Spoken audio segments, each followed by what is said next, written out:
খুলনায় ব্যক্তি উদ্যোগে সাবমার্সিবল পাম্পের ব্যবহার বাড়ছে। এতে কমছে ভূগর্ভের পানির স্তর।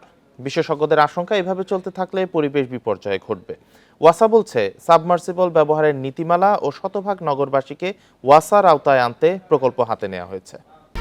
1, 2, 3 ঢাকায় জমি জিতে নিন 100% ক্যাশব্যাক সহ 20 কোটি টাকার পুরস্কার।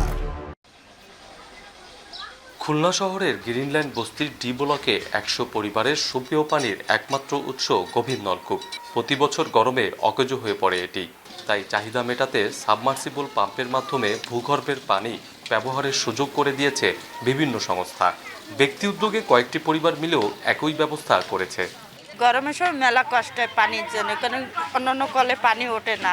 এই সময় এই ইসের থেকে আমরা পানিটা পাই। শুকনাকাল যখন আসে তখন আমাকে ডিপ কল খুব সমস্যা দেয়।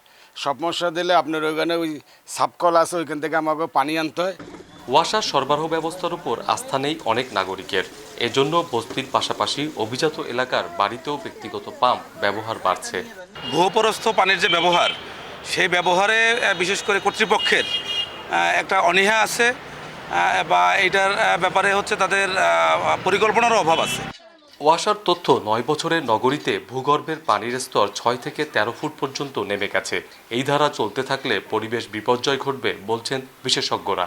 ভূগর্ভস্থ পানি জমা হওয়ার কথা, সেটি জমা না হওয়ার ফলে দিন দিন এই যে পানির কমে যাওয়া এবং শুকনো মৌসুমে পানির অভাবের যেই সমস্যা, এটি আরও প্রকট আকার ধারণ করবে।